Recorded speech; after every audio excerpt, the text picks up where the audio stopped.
I missed it. He's twice too.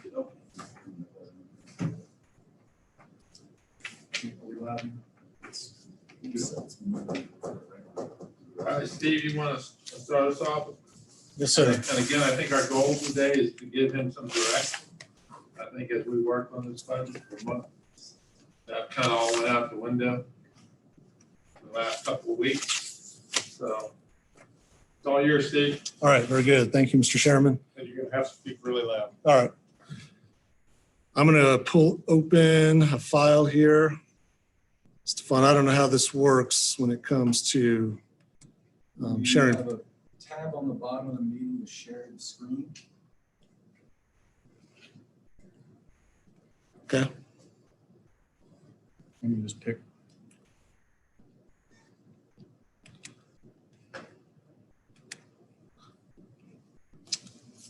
Okay. If you go to your board docs package, I've got an agenda item, and it just highlights the progress that we've had over the last several weeks here.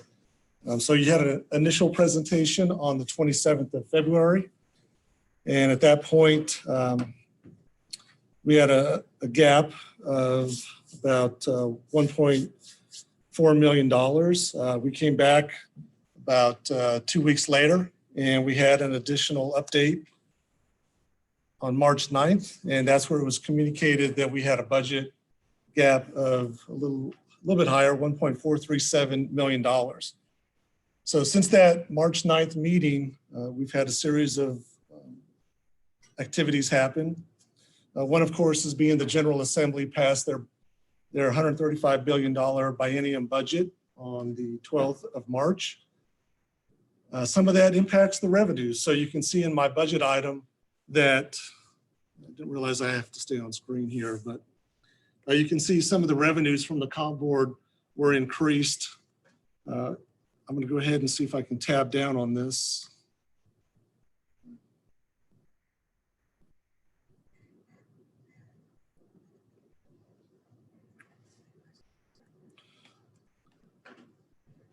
Okay, so I've got some items highlighted in yellow. So we had some increases to the Commissioner of the Revenues. What the guidance that we got from the comp board is that any unfunded position would be funded at 10% in FY21. And so what the way we understand it is that the comp board is going to take the lowest band and the lowest salary of that band and give us 10%. So in that case, that's where you get the amount of $2,192 as an increase. For the treasurer, she's got 2 unfunded positions that are on the comp board budget. And so that's an increase of $4,384. In addition, the guidance that we received is that for the clerk of the circuit court, they're going to set the minimums consistent with what the general district clerks get as well. And so that's actually a nice increase of $4,776 for the county. So there's no change on the expenditure side. This is all revenues coming in to the locality. The next one is we did make an adjustment on the Natural Bridge Soil Water Conservation District. And so you guys are aware that we actually process their payroll. And for 2 positions, it's 100% reimbursement that comes back to us. And then on 1 position, it's actually a 90% refund that comes in. And so that adjustment, so we had a plus up on the revenue, on the expenditure side, and a plus up on the revenue side of $7,980. In addition, the Finance Committee met last week. And as you know, we have had an increase of 12% for the local choice health insurance coverage that we have. And so we were discussing it at the last Finance Committee meeting. And so the recommendation is that since we've been budgeting just on that amount and not budgeting on the self-funded, that we would go ahead and make an adjustment in the HR budget to reduce the contracted services to our benefits consultant. And with that, I know Mr. Suter wanted to make some comments on that. And so, yes, let's see what we got here. So it should be Okay, we presented the scenario last month and at the March 9 meeting. Initially, there was a leaning towards going towards self-funded. But the Finance Committee and Personnel Committees are recommending that going this option, we don't have time to complete it this year. And under the current circumstances, the best choice would be to move forward with staying with local choice. But then making the high deductible plan the base and providing some additional lower cost options for families. And it would include a $70 monthly buy-up for the $1,000 plan for singles. We're asking that we be allowed to move ahead with that scenario as we move ahead, and then plan for next year, starting in July, August, that we really look toward going self-funded. We just had a combination of events that overtook us with the issue at hand, and moving ahead. And this is in your budget is 12%, which was the a 12% increase, which is what our benefits consultant told us that the increase is going to be for the local choice. So we do have that budgeted, and that's what came back. So we're just asking that you allow us to move ahead with that scenario. And that's it. You said that it came back. So Anthem has confirmed. Anthem's confirmed 12%. Analysis. Yes.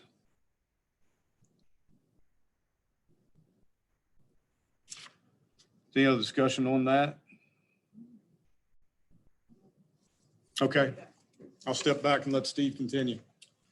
Just before you get, now I know that the state approved their budget, but that is subject to change that when they come back together in May is what I've been told. In the last day or two, so these revenues are not certain. No. Have you heard anything about that? So we're talking about, there is a bonus that was in the budget for December of 2020. And that's based on the state meeting certain thresholds for revenues for the fiscal year. You know, in light of what's been happening in the world, it'll be, I expect, a challenge for them to meet those revenue thresholds and those bonuses to come to fruition. Plus, in light of that, they're going to look at some of the next year's budget, and there could be some cuts to the Sure. Yes. To your point, we're going to talk about some adjustments here shortly. I'm sure the state's doing the same as well. May I ask a question about the insurance real quick? Why on the, I guess, the comprehensive dental bill +1, why are we paying more per month on the high deductible than the $1,000? Shouldn't be Which one are we on? right in the middle, the dual +1 comprehensive dental. Yes. We're paying $724 a month on the high deductible and only $714 on the $1,000. Shouldn't it, in theory, be that if somebody wants to buy up, our cost should be less? That's correct. That might be a mistake in the spreadsheet. I can get back to you on that and share it with everyone.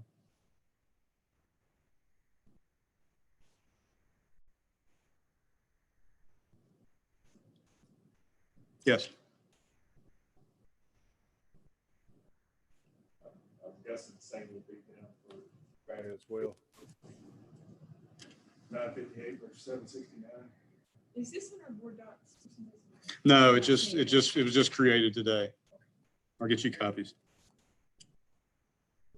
Maybe I'm. No, we're paying more. The employer, we should be paying more than encourage. To enroll in the higher plane. That is correct. Okay. That is correct. We pay more on the high deductible on the family plans. Now, but you'll note on the employee only, we're paying less. 522 versus 563. Yep.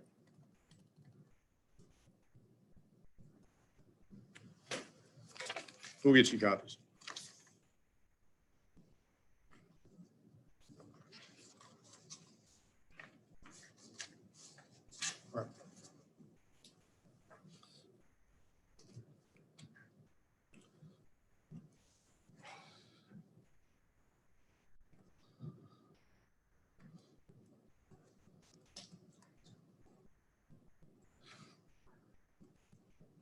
And Steve, if you're able, can you refer to the page? I'm having a hard time following.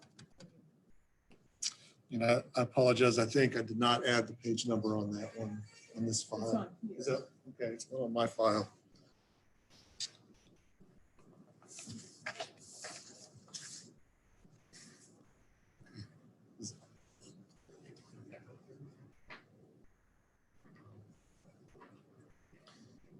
I don't have the page number. It's on, What's the account? it's 12050. So if you, Okay, just keep okay, saying that. 12050. yes, ma'am. Got it. Okay, so in one thing to notice too that I added just to give some visibility for the a presentation or an update that I'm going to give you here in a minute. I did a line in the middle of the budget. So everything above the line represents personal costs, so compensation and benefits.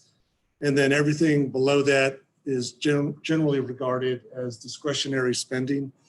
And so here you could see in line 3001 is the adjustment downward of from 32 to 26,000. Next up is to reflect.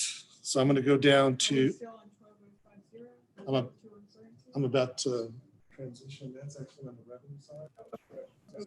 You're able to- I think it's page 27. Thank you. I think that's where he was. Okay, so I'm going to transition to 32060.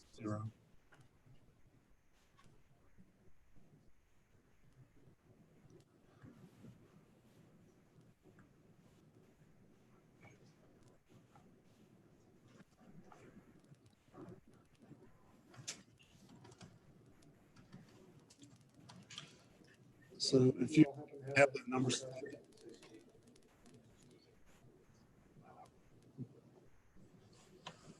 What was the page?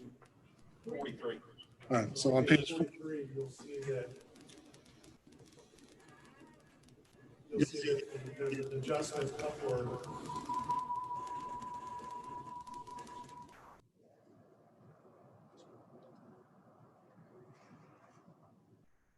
Test. All right, so there's an adjustment upward based on the budget that was passed in the General Assembly. So funding for entry-level jailers was increased. And so we have made that upward adjustment based on information the jail superintendent, Derek Almerode, provided to us. And so you can see that number was up slightly from what was presented in the previous month. And we can see it's an increase of $9,782. Next, I'm going to go down to 42030.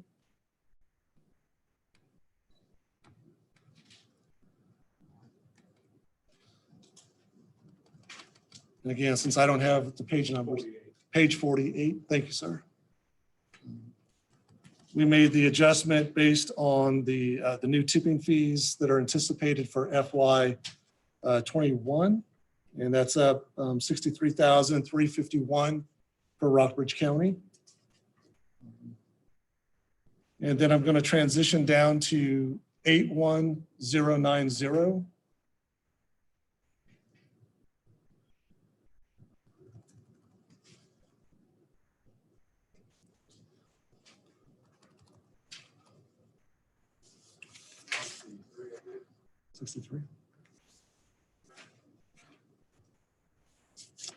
Okay, and that reflects the adjustment to include an economic development director and some adjustments on some of the other budget lines. So that's an increase of 99,717. And then lastly, I'm going to go down to 99010.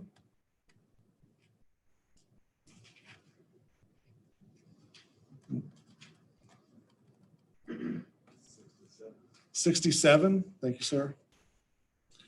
And so we had an increase that came in from the school division. The total request was at $1,044,115.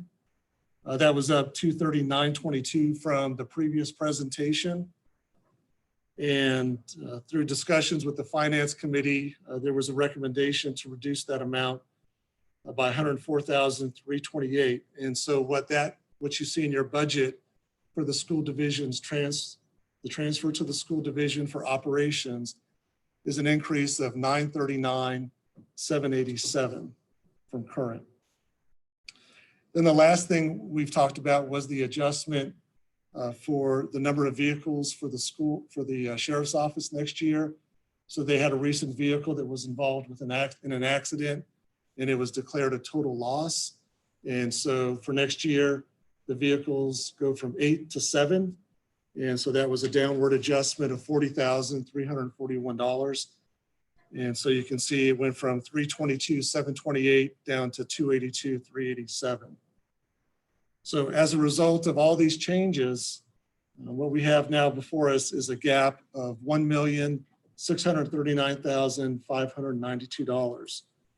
And so as I've mentioned previously, we still have some governmental entities that have to officially adopt and approve their budgets for FY21. So that would include the Blue Ridge Resource Authority, the Consolidated Dispatch, the Regional Jail, and so forth. So just looking as far as the path ahead, the school divisions across, at least the county school divisions across the Commonwealth, have to submit their request for their categorical estimates to the localities by April 1st. And so we anticipate that to occur in the coming weeks. On April 6th, the board will convene and staff will come to the board requesting authorization to advertise the FY 2021 draft budget, which will include the advertisement for the public hearing, which is on Wednesday, April 15th at 6 o'clock. And then at a regular board meeting, we have the budget adoption scheduled on April 27th, starting at 6 o'clock as far as the budget adoption part of it. So with that, over the weekend, in light of some of the challenges that we're facing, not only with the current budget, but with this COVID-19 pandemic, clearly the revenues on certain revenues are going to be impacted moving forward. In particular, sales use, meals tax, lodging, use of the Lake Robertson campground, use of the pools could be impacted moving forward. And so what I did this weekend is made some kind of adjustment, and I handed those out to you all earlier today, and hopefully those have some page numbers on it. So, Ms. Ayers, We've been looking at it. oh, is it? Okay, okay. Am I looking at, is this budget? If you go to the front, it should say scenario exercise 1. Okay.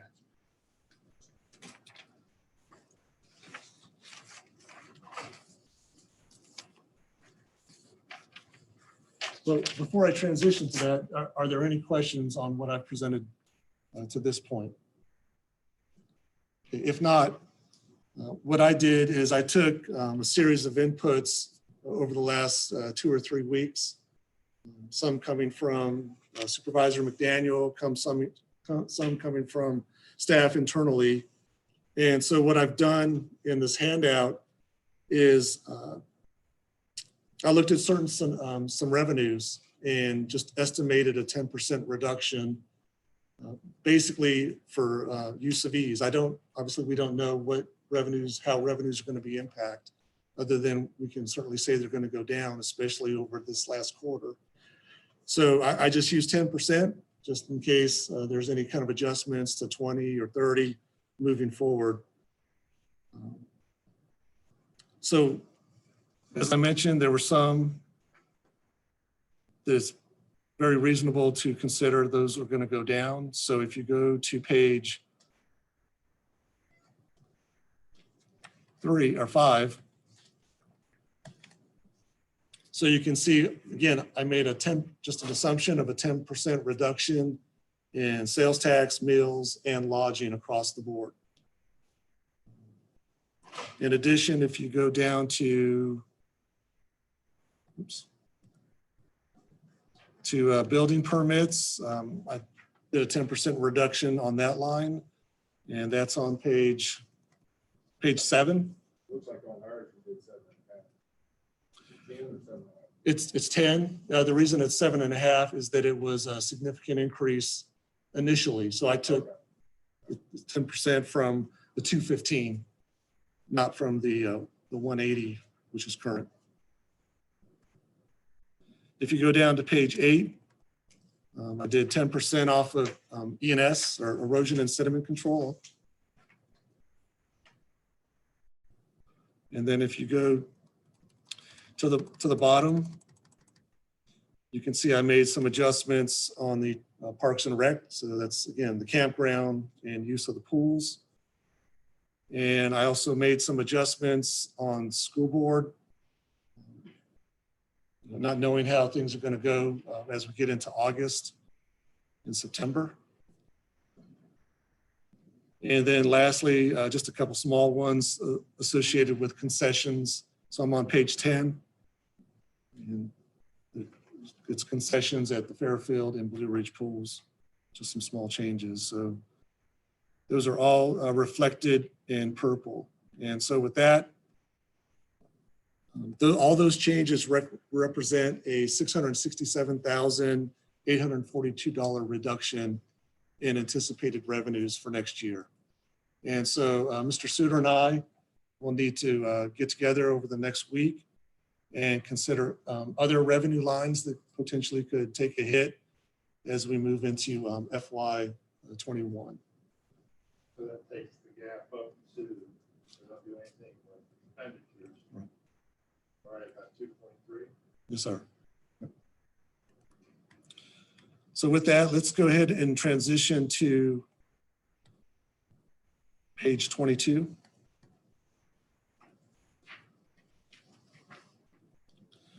And on the expenditure side, here's what we did, or I did.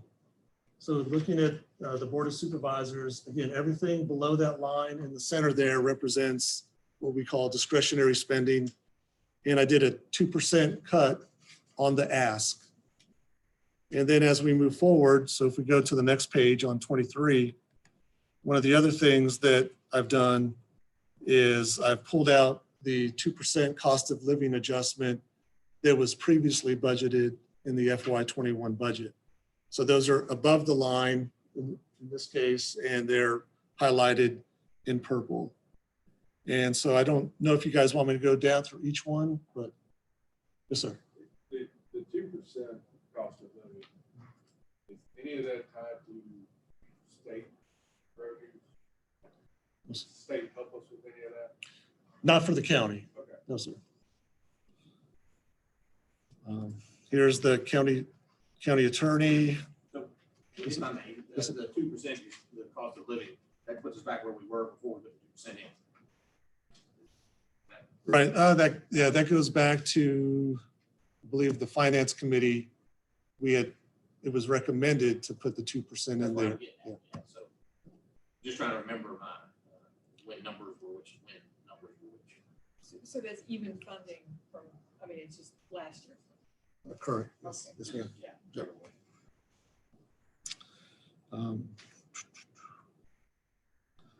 Again, I don't know if you guys want me to go through every one, but you can see as I kind of scroll through that everything was adjusted. Cost of living was taken out, the 2% across the board on discretionary spending. And then when you get down to, let's go down to the 50,000 series. Get there.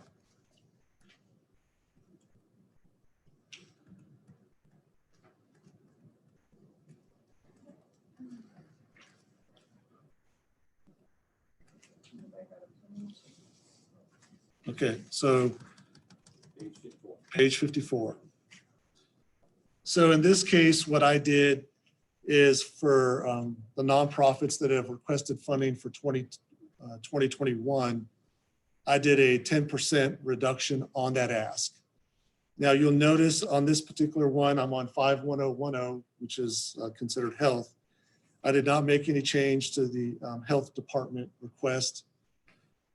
You can also see down in 51020, I did not make any change to the CSB request, because typically there's some kind of formula in there and it's related to mandated programs. So I did not want to make any kind of adjustment on those.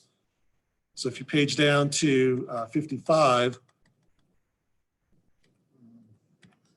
again, if it's a nonprofit, so from VPAS to TAP to Habitat to Blue Ridge Legal to RAH, I've done a 10% reduction on that request. And I did that throughout the remainder of the budget.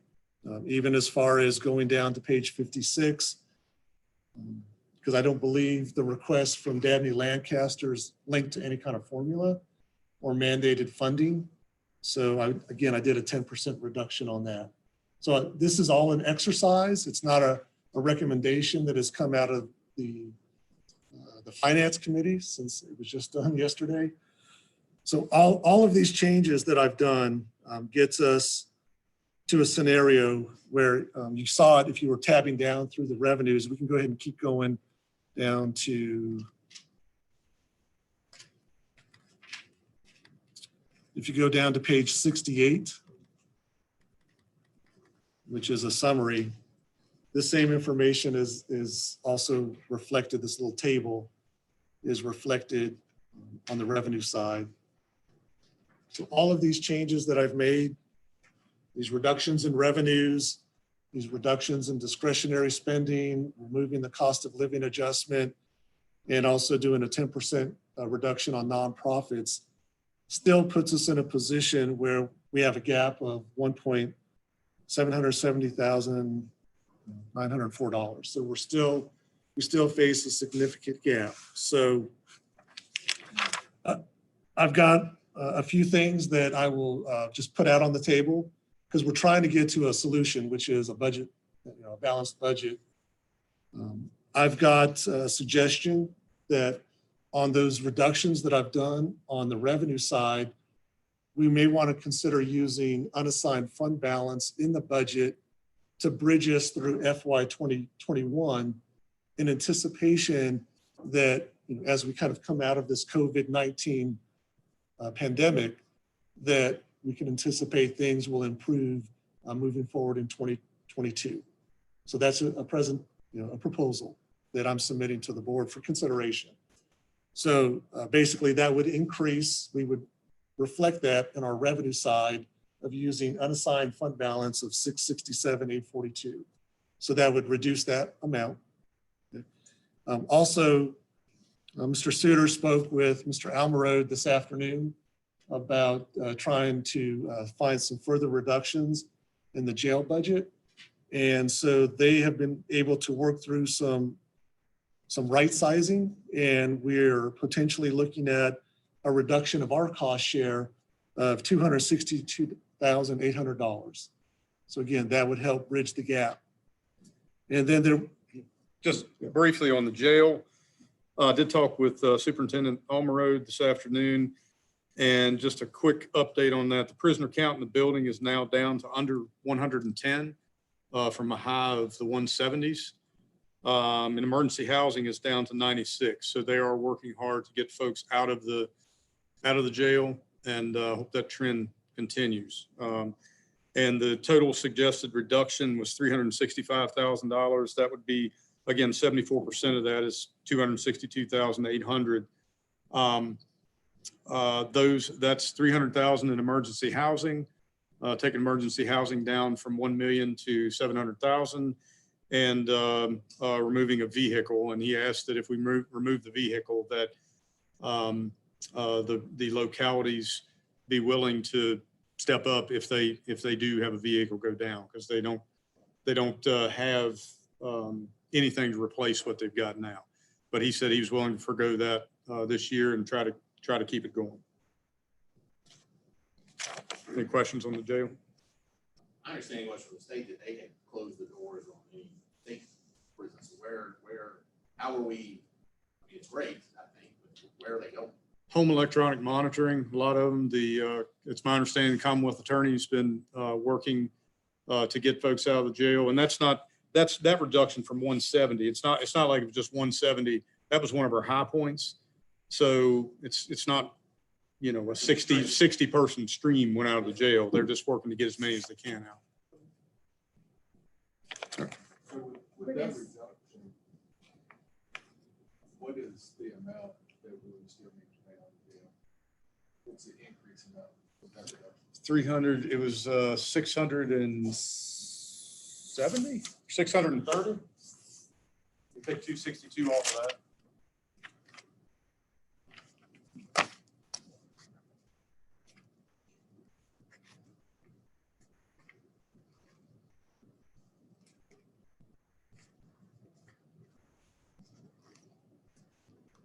I don't know, 268, 270,000. Vince, would you expect it to be a trend, an annual trend, or are we just doing this for the COVID? For the flood? I can't answer that, but I certainly hope that it's a trend. But it was inspired by this, what's happening right now. I'm just wondering if we're trying to figure out a way to continue this for the whole. We are. We have been, and we are. So, but if we did this, we're starting the following year, at least 667,000. Potentially. Well, I mean, if we take it out of reserves, Right. that's the one time, that reserve isn't gonna build back up, so. If we did see, if we did see the economy bounce back and we did see those revenues come in line with previous years, then certainly it would be a reduction on our fund balance. But the impact on the budget for 2022 would be that we would just see that upward adjustment on those particular revenues from 21 to 22. Right. Certainly we would. But given the predictions of the last couple of days, I don't think anyone's predicting that this is gonna bounce back within a year. Well, I mean, there's looking at unemployment rates to shoot up. Whenever you listen to, could be as high as 20%. I think about the only thing I've seen come down is the price of gas. You're trying to forecast revenues 15 months out. I mean, for FY22, so it's hard to tell. And again, this is a proposal. Right. I'm not saying there's I'll make sure we all on the same page. And we're still short of 700,000. So there was a request that came in today also to evaluate the school request. So I believe the thinking was that if the county is doing a 2% cut across their departments, what would a 2% reduction on the school's ask look like? And so that number, again, it's in your, if you go to page so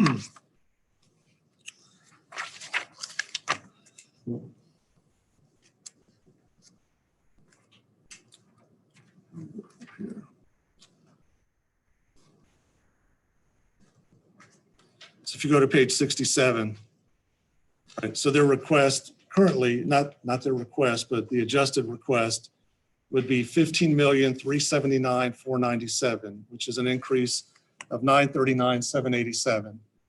So 2% off that 15 million is 307,590. So if that was reduced by that amount, 307,590, then we're looking at a gap of 532,672. And so with our tipping fee, which is both real estate at 255, and then we have our public service corporation is impacted by any change in real estate, that's about 24,850. That's a combined amount of 279,850. You divide that number into 532 and you're about a 1.9 cent increase on real estate, or 52 cents. and have a little bit of surplus built in there or some other adjustments made on the budget. To be clear, the 2% for the schools wasn't on the additional ask, it was on their total ask. Right, Yeah, so the ask to me is what's additional from last year, so we're not just doing 2% on that. We did 2% on what their complete, what our local funding is. right, based on this number that's in your budget, 15,379,497. That's So- what we did with all the other departments. Right, for the county. Yes, sir. And of course, more for nonprofits, if you consider we did 10%. So I put that out there just to give some numbers. Yes, sir. Can you explain that school again? So you took 2% off of The 15,379,497. and that came to 307,509. Yep.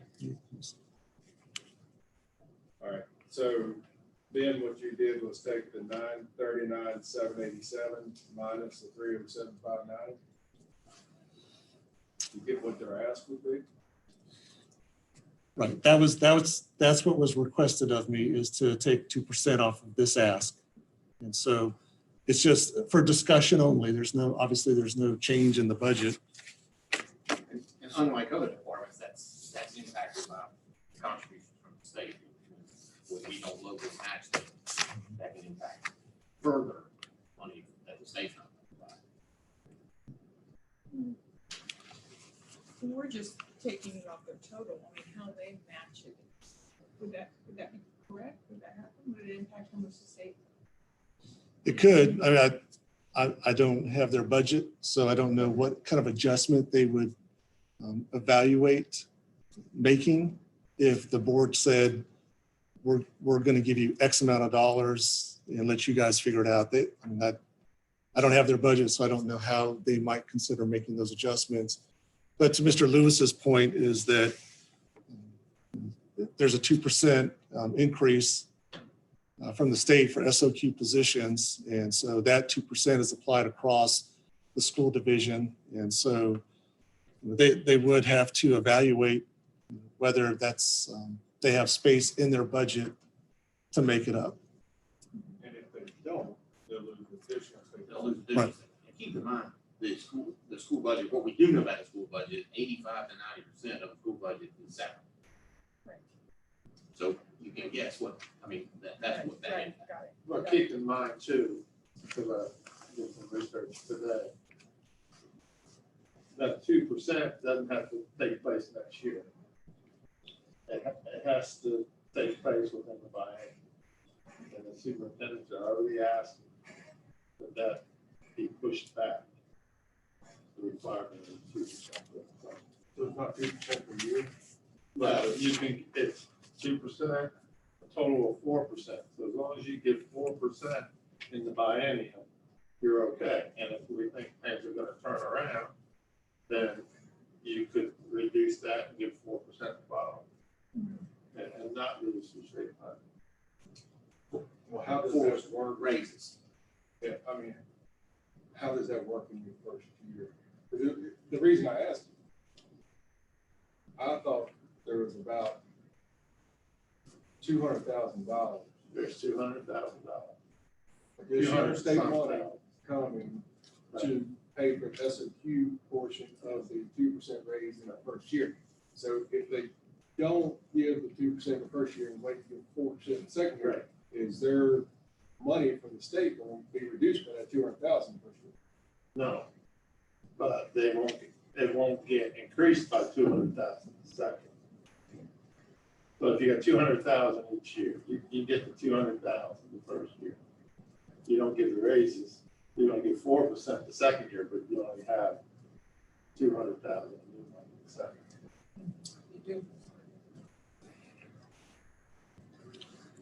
So I share this information simply as an exercise, trying to do what we can as staff to present potential solutions to the board and trying to get to a balanced budget in light of everything that's been going on. Do you have, I don't have it with me, but the school's ask if they gave us? I do, yes, sir. What was the total mandated piece? It was 1 million. Not including the raise. Just the health insurance and The BRS. BRS, everything down to where it raised. It was like 560,000. Right, I'd have to do the math because I don't have it on here. I mean, you're talking about 7 or 6 different lines, but I mean, they had 167, 5682, 1760, 159. It was, I think initially it was like 566? I think so. What's coming to mind is 566 or 513 was part of that initial request from the school division. If you all want to go on, I'll get you that number. So, So I guess, let me clarify, are we considering taking 2% off of that mandated portion as well? Calculating that as well? I'm just I putting mean, that, and I'm just more. putting that out as an exercise. Really, all to get to the point is that we still have a gap, regardless, that is pretty significant.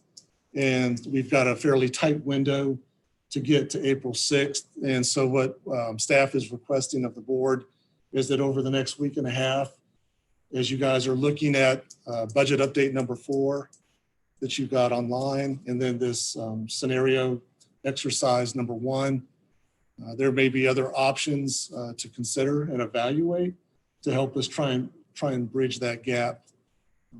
But we're looking for ideas to either raise revenues through taxes or additional cuts, combination of both to get to a balanced budget for next fiscal year. And we really, The number, everything down to the raises was $342,930.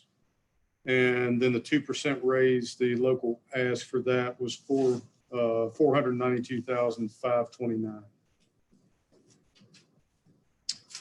And then if you take the projected loss out in what they reported from the General Assembly budget of $208,656, the total ask was $1,044,115. You gotta add in 208,000, $300,000. Because their revenue from the state is going down by that amount because the LCI went up and their ADM went down. So they're getting less money from the state. Right, that's everything down to personnel. So if you want to add that in, let's see, plus 208, 656. Okay, it's 551, 597. And what the finance committee had talked about the other day is potential splitting that and giving them 104, 328. So that was in a different framework. Exactly. of discussion. It was a different framework. Yeah, I mean, I think you have to go off of that, whatever that 551 number is. Because they're basically keep all things equal. And not give a raise. Because they're gonna lose revenue from the state based off their ADM and their LCI. Correct. Yep. I was just giving you what you'd asked for, reading down the list. And that first number was 362,000. And if you add the 208 to it, 551, 595. And we're certain that it's I 4%. asked today. Well, it's not certain whether that's gonna stay in the budget or whether it's gonna be required in the first year of my supervisor asked for relief. That's not what it's done. Because as it is right now, is it a requirement for 2% each year? As it is right now, check, right, where that requirement is 4% of the buy-in. That's my understanding. traditionally, any races they do, if it's over a biennium, unless they put it in the middle. It's just at the end of the 2 years. You gotta have done. So, If that's the way the supervisor wants to go with that, then this, by taking your 2% off the 370,000, comes down to like 630. If all that is true, and that's what we do, really all they need is the 551. So you have some additional savings there, but I didn't know any of that stuff. Am I correct in saying that?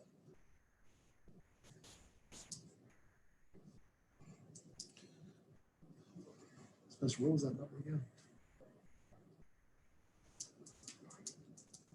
551, 595.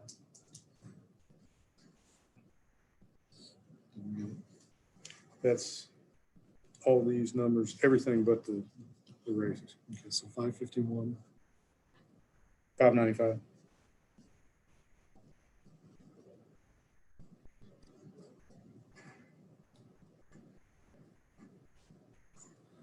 All right, so if I'm tracking, Mr. McDaniel, I believe what you're saying is if you take current at 14,439 plus the 551, okay, that would get us to 14,991,305 for the school division. Am I tracking what you were kind of getting to? I believe so. More or less, just to keep them even from last year, Mhm. not to be any reduction, which I believe is that 551 number. As long as the salary piece is not tied to, if it's tied to the first year of biennium, there's been additional loss. Which was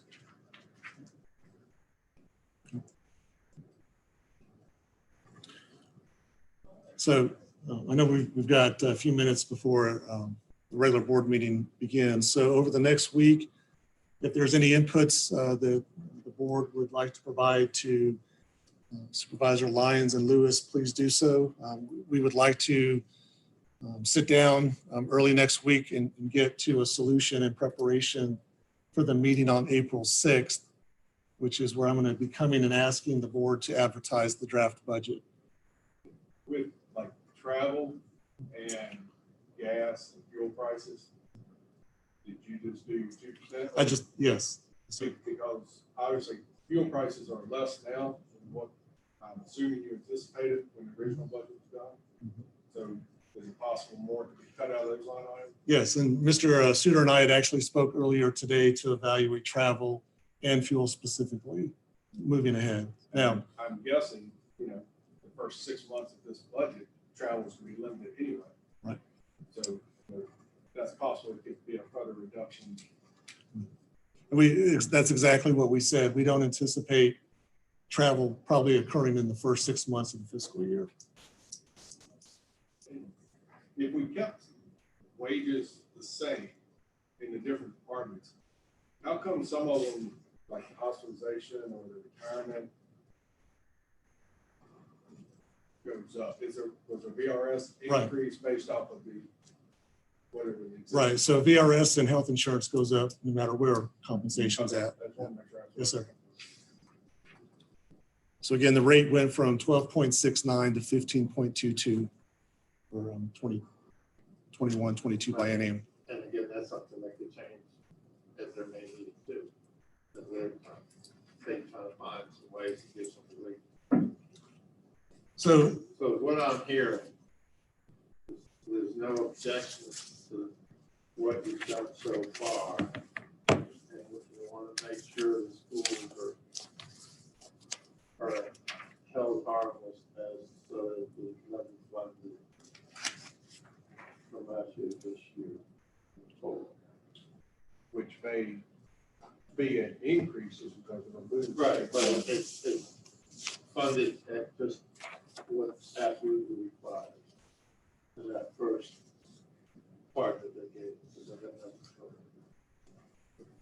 I wouldn't say that at all. This is the first that I've seen. No, I'm just trying to reiterate what I'm hearing. Well, that's what I'm saying. I wouldn't say that. Okay. I've just seen it, haven't taken it in, couldn't begin to say whether I think that's the best road to go down. So again, look forward to hearing the feedback that's provided to Supervisors Lyons and Lewis, so that the Finance Committee could get together early next week and come up with a balanced budget. So in the next few minutes, I'm just going to rattle through the changes on the CIP. It is in your board docs package. I'm not going to put anything up on the screen. I do have just a handful of items to go through. So you will recall that the Board of Supervisors did provisionally adopt the school CIP on February 24th. And so that's actually inserted into the CIP as Appendix B, and that starts on page 26. And some of this stuff I've talked about previously. So if you look at your worksheets for remote sites 1, 2, and 3, those were all pushed out into. So again, I'm not on the budget. Okay.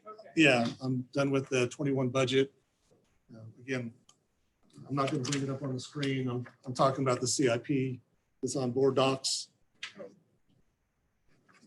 And I'm not going to go through the details other than just to highlight them. So the Finance Committee talked about pushing remote sites 1, 2, and 3 out to FY 2022. And part of that was to budget, part of the idea was to budget from reserves the replacement of the boiler at the health department here in Lexington. And as a result, that does change remote site number 3. Instead of that being split, partial transfer from reserves, partial general fund transfer, that's purely, at least at this point, going to be a transfer from reserves.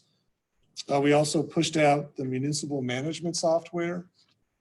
So that goes from 21 to 22 to actually 22 to 24. I had mentioned the reduced sheriff vehicles 8 to 7 earlier. And also because we are going to realize some savings this year on the compactors that are going in or have gone in at Goshen and will go in at Carrs Creek. We have some budget space to actually purchase the Parks and Rec, their ATV and their haul trailer this fiscal year. So that's $12,000 and $7,000 respectively that we'll purchase this year. And then we've pushed out the replacement of the wide format plotter for GIS out to 22. And so just some high level numbers. So overall, the CIP for 21 drops from 1,378,394 down to 723,203. And construction project fund expenditures go down from 948,700 to 411,700. And then capital purchases goes down from 429,694 down to 311,503. And then I'll just wrap it up by just saying what some of the sourcing changes are. The construction project fund balance was going to be used previously to fund $545,043 in expenditures. That's down to 306,526. And then the transfers from the general fund is down from 697,641 down to 282,387. So those are all the changes that have occurred to this point. So I'm not really asking for any kind of input or discussion on it other than just to, if there are some, I'll do my best to answer it. And the HVAC for Central was So 300 now? right, so we did get an update late last week, and that was, as you recall, the Central Elementary School HVAC project was projected at $1 million, and it came in at 1,301,000 and some change. And so when the Finance Committee meets next week, that's something we need to discuss as well, because the plan was to pay as you go for that project, and then to finance Fairfield Elementary School's HVAC project, replacement project. The school division staff also did indicate that to expect that that $1.2 million on the Fairfield project will be higher as well. And so, I mean, that's going to be an impact on the budget because I was using 1.2 to make that as a financing source, and that's what's in the budget now. So that, I think I'm going to get it either tomorrow or Wednesday. Anyway, more moving parts in the operational budget. Are there any questions for me? I know I kind of went over that really quickly for the CIP. What are you seeing as far as rates for municipal debt? I mean, is it an opportunity for us to, once we refinance some debt with rates being down to save? There is, the only thing, there's a lot going on. And I've been in touch with our financial advisor, actually, I think it was last week. So there are some opportunities. I don't want to say that staff time is a limiting factor, but we are really covered up. And to put on additional financing efforts, knowing that we have Fairfield on the radar, doing some kind of advanced refunding on current debt. We'll make it happen, but it's just, we're at really challenging times when it comes to staff and how much time we have available to make things happen. But they did say that in light of what's happening, this could be a long-term opportunity. So even though, right now may not be best for staff, there might be opportunities in the coming months ahead. Yeah, I mean, what I'm saying is they're projecting rates to stay down for a couple of years. So might be a good opportunity for, and some of the projects that maybe we had planned on paying for as we go. And look at financing now. Just, and if we go with some sort of suggestion to balance our budget off reserves, maybe we want to keep some of those reserves in place rather than. Those are things that staff has discussed Yeah. I today. think it's important to note that the rates for municipal debt were down some time ago. That's not just in response to this I just didn't know it being sacred. crisis yet.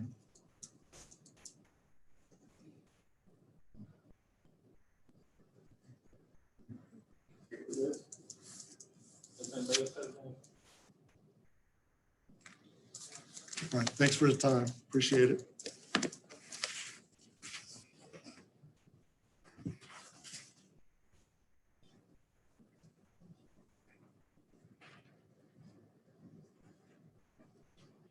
All right, it's 5:30. So we'll call the March 23rd Board of Supervisors meeting to order. I want everyone to note that we have revised meeting policies related to COVID-19 virus threat, and in accordance with state and federal guidelines, the meeting will be conducted with the following policies. Social distancing practices will be observed. The meeting will be live streamed with a link available on the county website. The YouTube link was posted about an hour ago.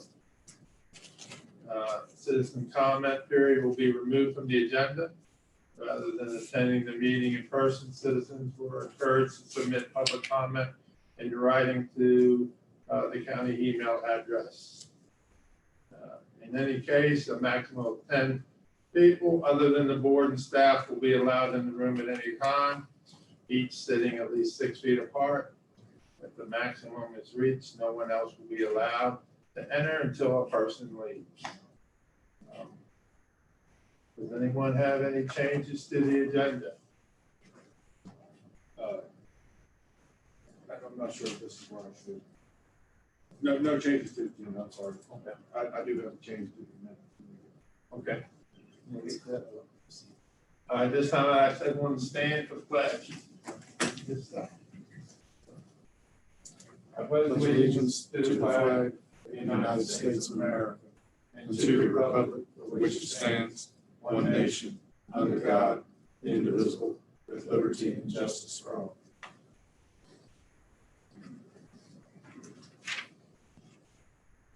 have any recognitions or presentations? We do not. All right, approval of the minutes. We have a change to the minutes. Yes, sir. Mr. Chairman, at the last meeting, when we were, approving the appointees to the economic development, I don't know if I misspoke or if I wasn't heard properly, but I want to make sure for Mr. Powell and Mr. Faulkner, my intent was to vote yes for both of those. And I think it came across either I wasn't speaking into the mic properly or I didn't know what I was saying, but I just wanted to clarify that and do that correction.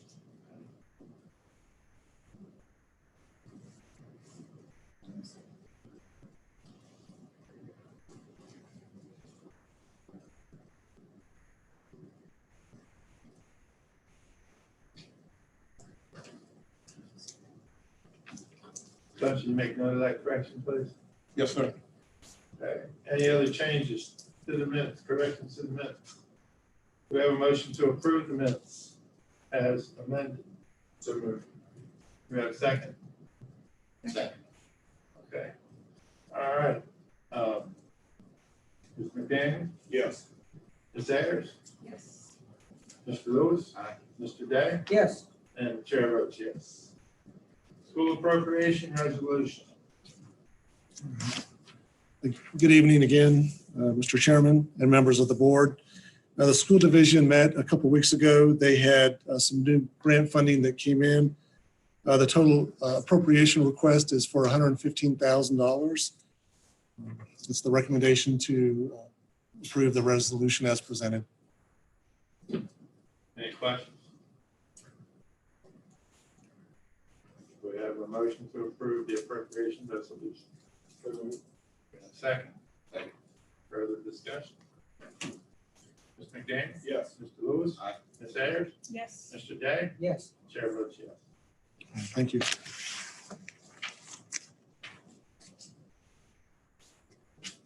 Spencer, are you gonna do the resolution ratifying declaration of local emergency due to COVID-19? Mr. Chairman, I have an amendment to that before you start. Okay. It's hard copy, addition of section 2, declaring state of, that this, in addition to a state of emergency, it constitutes a disaster, which is necessary for the continuity of government ordinance that I'll be talking with you about after Spencer presents.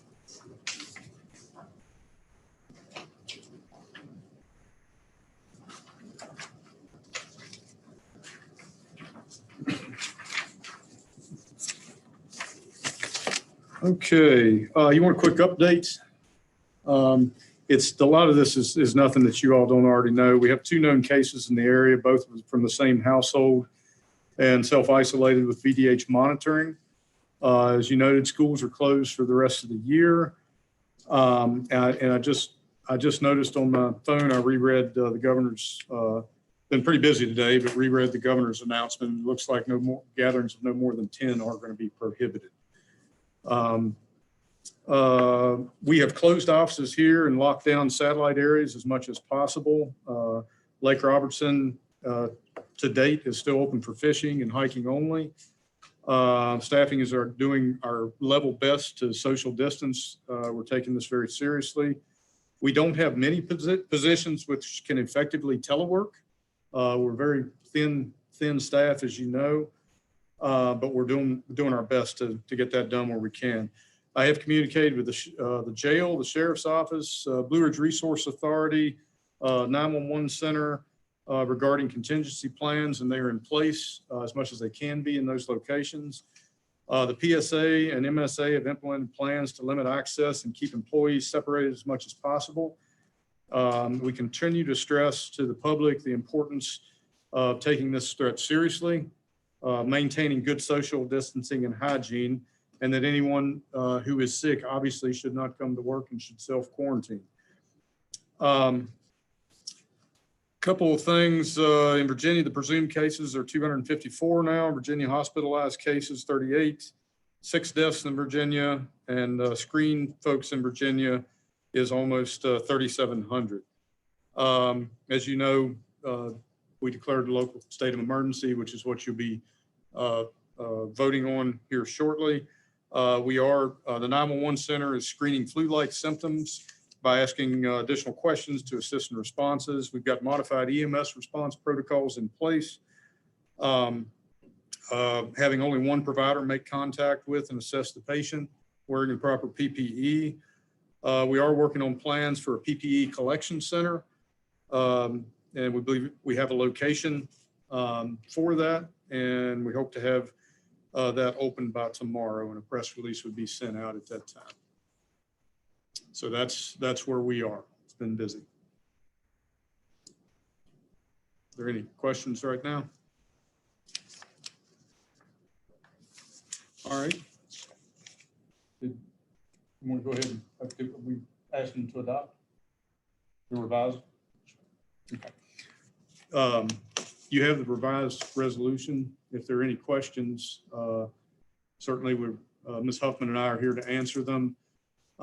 Again, this is a requirement of the state. Once the local emergency management coordinator declares a local state of emergency within 45 days or at the board's next regularly scheduled meeting, the board is asked to ratify as amended. Anyone have any questions about the resolution? Anyone want to make a motion to approve the resolution? I would like to make a motion to approve the resolution. All right, do we have a second? Second. Motion and second. Any further discussion? Ms. Harris? Aye. Mr. McDaniel? Yes. Mr. Day? Yes. Mr. Lewis? Aye. And Chair votes yes. The resolution is approved. Consideration for custodial services. The IFG bid. Could I talk with you all for just a minute before you get to that next item? I've got a draft for you of a continuity of government ordinance. And I think I let everybody know that we are looking at a means of accomplishing meetings all electronically for things that are not just related to emergencies, but also necessary to continue the government services and operations. And in particular, the concern has been the budget public hearings, as you know. So this is a draft. It's probably going to need more work.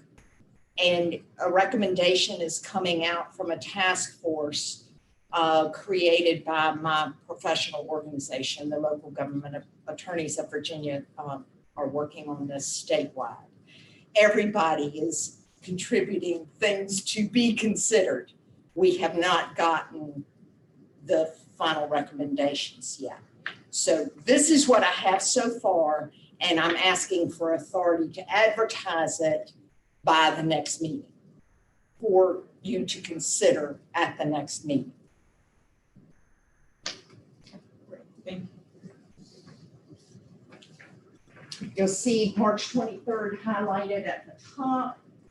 I'm not asking you to adopt it. So you're just asking for permission to advertise? Yes.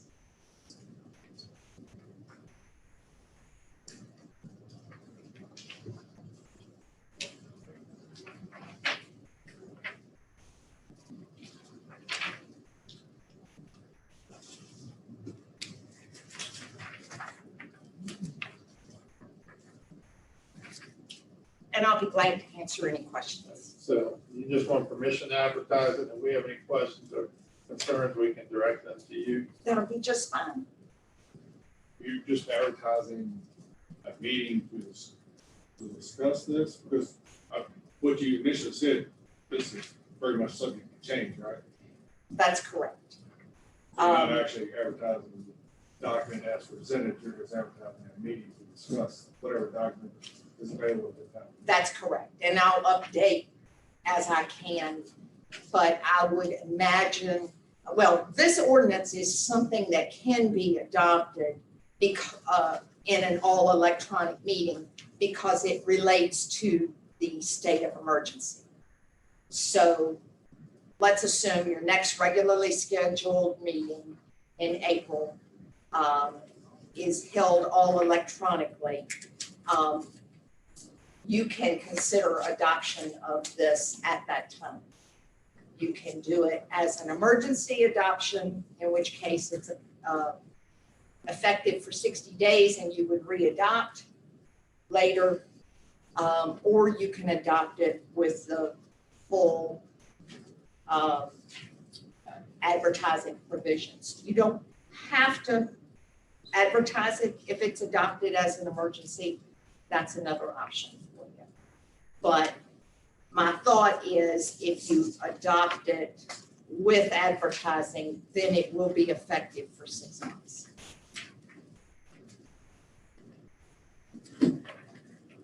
Okay, do you need a vote or you just need? Consent is okay. If Does everybody's anyone have okay any with it. objections to us advertising a meeting to discuss continuity of operations associated with that? I thought for some time there should be greater thought given to electronic meetings. The difficulty has been that the Freedom of Information Act is very explicit about what can be accomplished in an all electronic meeting. And that is that it has to be related to the emergency. And the concern is that we have other things in a long-term emergency that have to be accomplished in order to keep the government running. The schools, the PSA, and various other, the Planning Commission, various other agencies and commissions are having similar issues. So the thought is to encompass them in this continuity of government ordinance. And it, as you know, recently there was an opinion issued by the Attorney General indicating that exactly as I said, the Freedom of Information Act is pretty explicit about what you can and cannot do. However, there are provisions under the emergency title of the Code of Virginia that with certain declarations, such as what's contained in this ordinance, we can accommodate some of these needs through adoption of this continuity of government ordinance. Okay, I think we have consensus that. Mr. Seeger, custodial services? That's Mr. Bolster.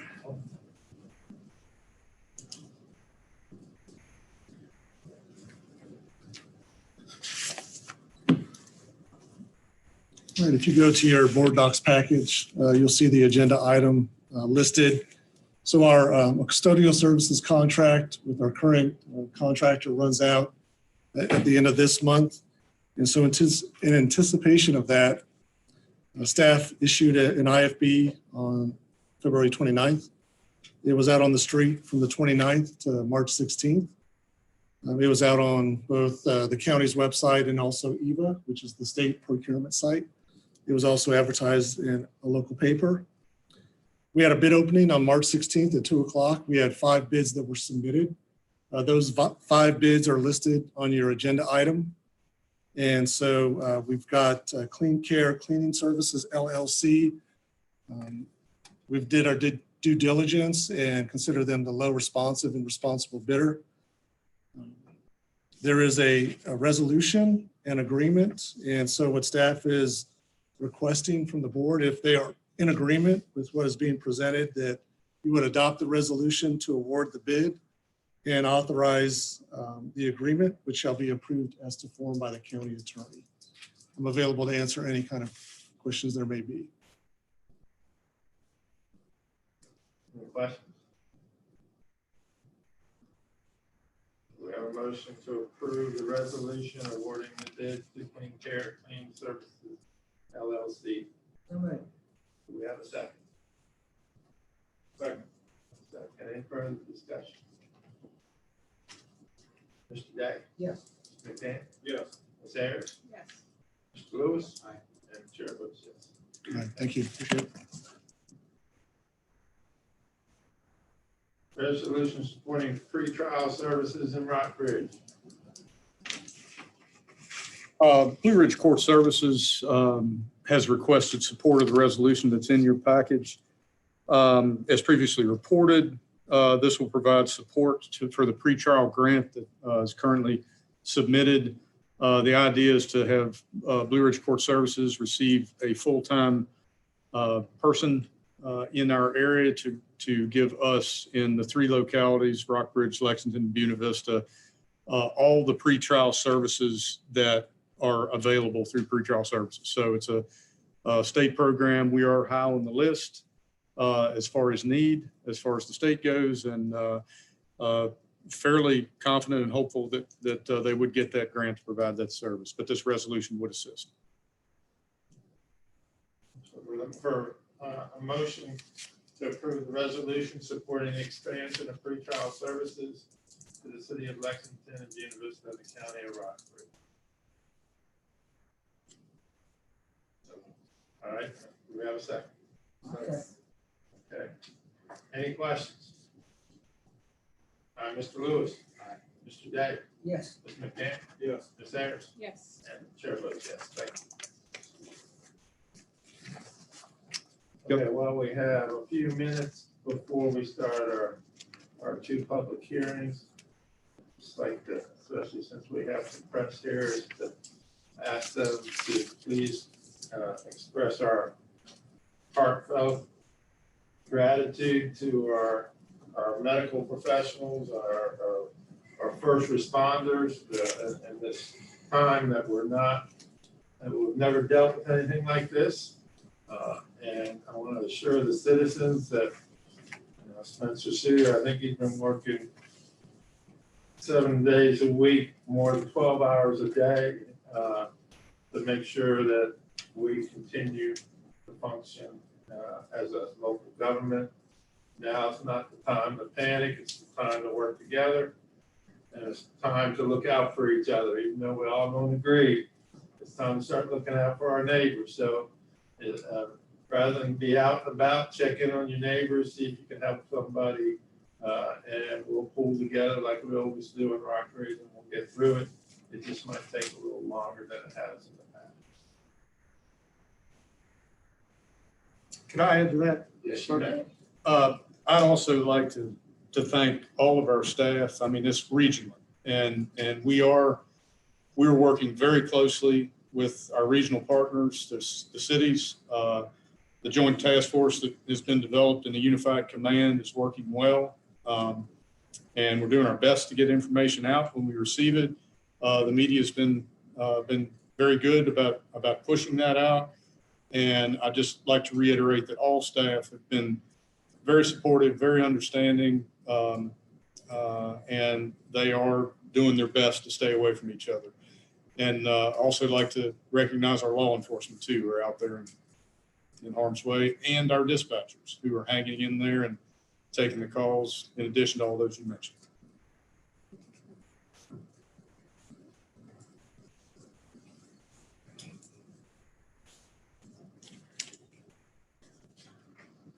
Can we take a brief recess? Sure, we're good for 5 minutes. How's that? 7 minutes. All right. Yes, I've got to. Just so all go in the same place. Wash your hands. I'm good.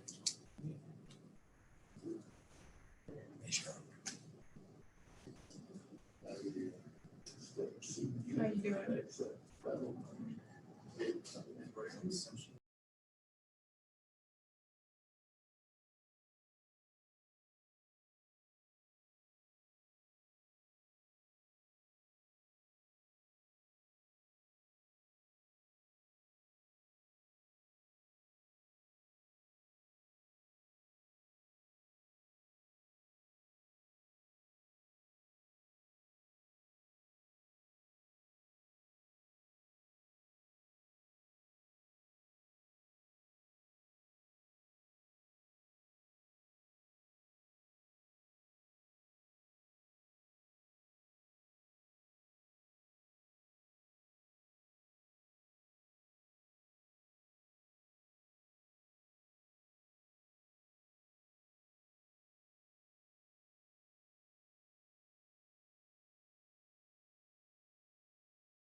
Ready for this Yes, vote?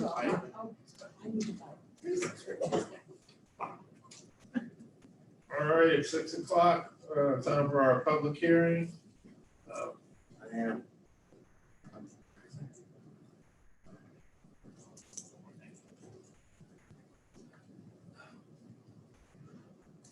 First public hearing, Virginia infrastructure rezone from R1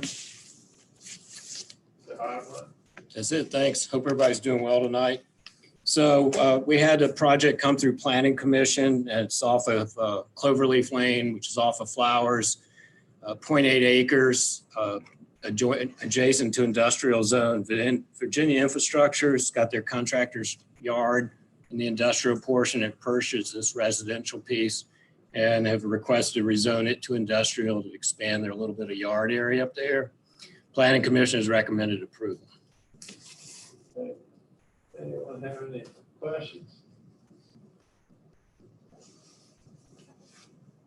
How were the neighbors and residents, anybody?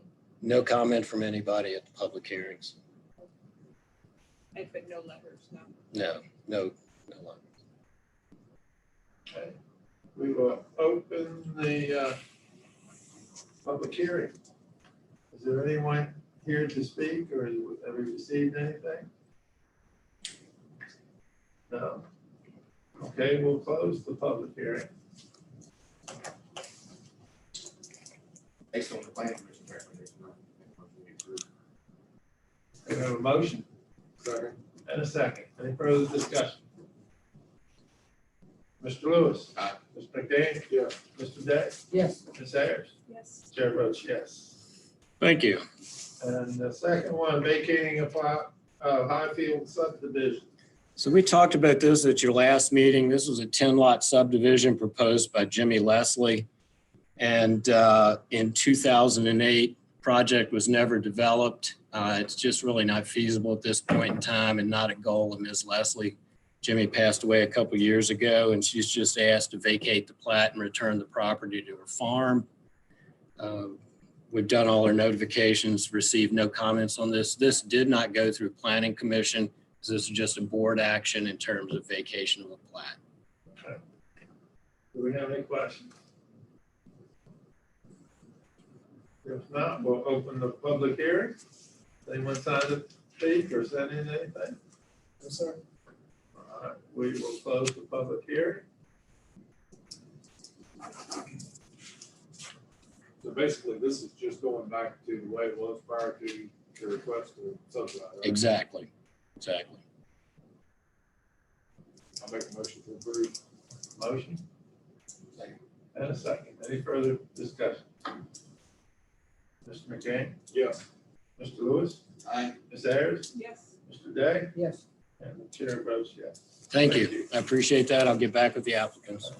Are there any comments from any of the members of the board? Mr. Chairman, if I may, we're all getting used to the new agenda, but the citizen comments, were there any that came in? I don't know if we addressed that per the, We did Email. not, we did not proceed. okay, I apologize. I'm on the, this is all new, so if we miss one, we'll figure it out, but I'm on the list to receive those as well as Ms. Whitten, and I've not received them. But, yeah, I just want to be sure that everybody knows that's why we're here. We want public comment and look for feedback, so everyone out there, please, if you have interest, please submit. Yeah, I think that's especially during this time period, but moving forward, I mean, there are some people in our community have difficulty driving and during the winter months, difficulty getting out at night. So I believe that's something we should continue to do regardless of the COVID-19 situation and just make people aware that it is available to submit. I agree.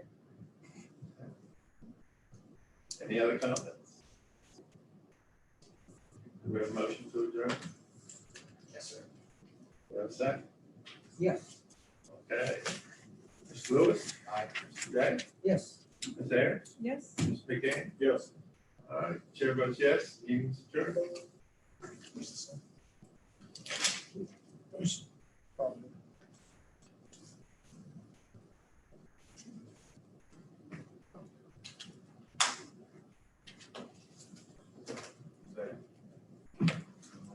bouncing back.